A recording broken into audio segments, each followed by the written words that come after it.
Coucou toi, j'espère que tu vas bien. Aujourd'hui, je te retrouve pour te raconter une histoire qui s'appelle À cœur vaillant, rien d'impossible, écrit par Éric-Emmanuel Schmitt et Caroline Pionchot.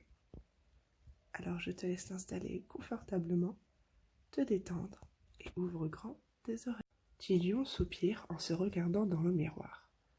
Comment égaler son père supérieur premier, le grand roi lion? Le lionceau ne possède encore ni sa taille, ni ses muscles, encore moins sa majestueuse crinière ou ses dents puissantes. Et il n'aura peut-être jamais son autorité, sa sagesse, son intelligence. Lorsque son père adoré entre, il lui avoue son découragement. « Papa, ne me confie jamais le trône. Cherche un successeur plus digne. » Ta réflexion me prouve pourtant que tu feras un bon souverain, Tilion. Seul un imbécile imagine qu'il est facile de régner. Mais Tilion peine à croire son père le roi. De l'autre côté de la montagne, le roi Rhinophéros est jaloux de Supérieur Premier depuis des années. Son rêve secret, prendre sa place et monter sur son trône. Un jour, avec l'aide des vautours, il conçoit un plan pour l'enlever par surprise. Les vautours descendent du ciel, lâchent un filet sur le roi et l'emportent ligoté dans les airs.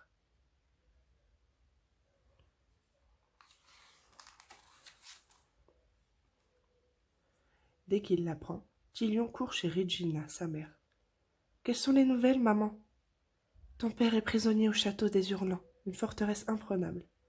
Nos généraux m'ont dit qu'ils ne pouvaient rien tenter, et les rhinophéros demandent une rançon. »« Paix, maman, je t'en supplie !»« Mais les rhinophéros exigent plus que le royaume ne possède. »« Que faire? Que faire ?»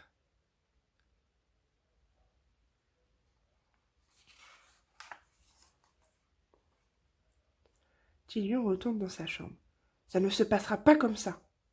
Il ramasse tous ses jouets et les fourre dans un sac à dos. « Je vais délivrer mon père. » Certes, ses armes en bois seront ridicules face à des bataillons de vautours ou de rhinophéros, mais il s'interdit de reculer et s'oblige au courage. « J'arrive, papa.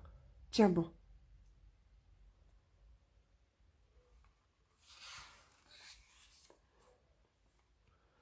Pour passer inaperçu, il enfile le déguisement d'hippopotame qu'il a reçu pour son anniversaire. Bien rempourré, plus épais qu'une doudoune, ce costume le grossit, camoufle son sac à dos et lui permet de cheminer jusqu'au royaume voisin sans être repéré.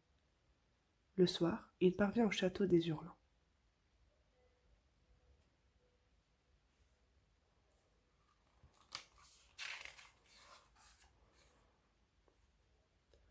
Difficile de mieux porter son nom. La forteresse perchée au sommet d'une montagne est entourée de vents qui sifflent, de vautours qui patrouillent et de hiboux qui ululent dès qu'on s'approche. Elle terrorise tant que même la lune se cache derrière un nuage.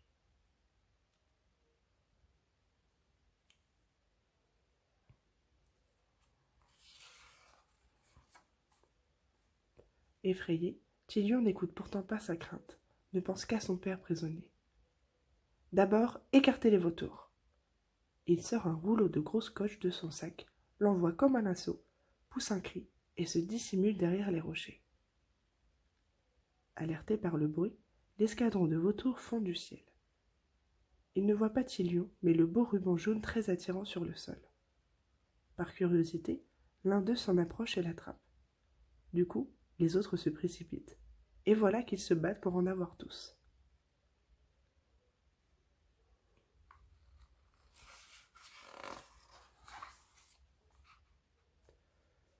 Tilion jaillit de son abri. Les vautours sont trop occupés pour le voir. Comment éviter les buissons de ronces piquantes qui garnissent le fossé?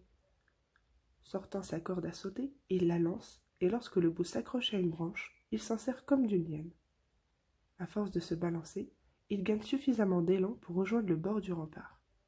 Opération réussie, le voici dans la place.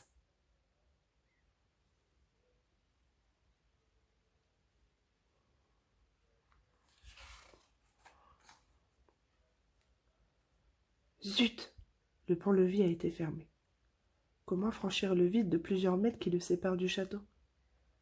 Sur une tour basse, il aperçoit une fenêtre étroite. Elle est petite, mais lui aussi. Il pose sa planche à roulettes sur le mur d'enceinte, se met à avancer vite. Très vite, encore plus vite. Il décolle soudain, plane dans l'air, et juste au moment où il va heurter la paroi, s'agrippe à la meurtrière et bondit à l'intérieur.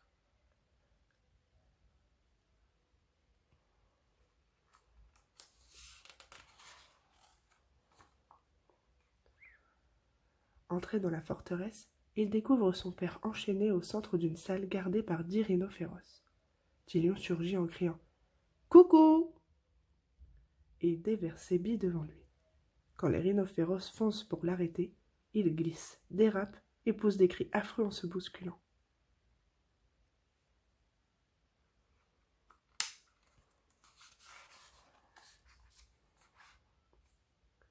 Tilion se rue vers Supérieur. « Me voici, papa !»« Mon fils, ils m'ont attaché, je ne peux pas bouger.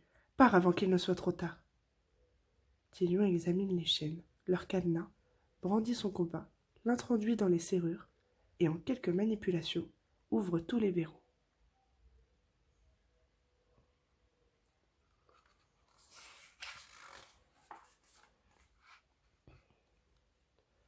Enfin libre, Supérieur s'écrie « Suis-moi, Tilion !» Impossible de repartir à deux sur la planche à roulettes. Mais Supérieur chasse les vautours d'un rugissement. Quand les rhinos féroces se jettent sur lui, il attrape le premier et le balance sur les autres, telle une balle dans des quilles.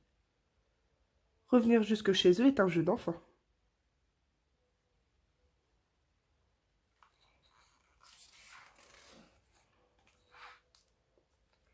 Au palais, Supérieur embrasse Regina, sa femme, et convoque ses généraux. « Voici celui qui m'a libéré, messieurs. » Il désigne Tilion, qui, gêné, timide, se fait tout petit. Supérieur lui redresse la tête. « Tu as manifesté plus de vaillance et de courage que tous mes généraux et mes soldats, car le courage ne dépend pas de la force. Selon eux, il était impossible de pénétrer dans la forteresse des Hurlants. Toi, tu as dépassé ta peur, et tu as réussi. » Supérieur pose sa noble patte sur l'épaule de Tilion. « À cœur vaillant, rien d'impossible. Tu seras un grand roi, mon fils. »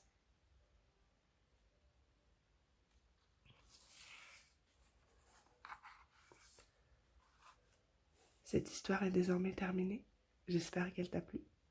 Si c'est le cas, n'hésite pas à me mettre un petit pouce, un petit commentaire et à t'abonner. Je te retrouve très très vite. Au revoir.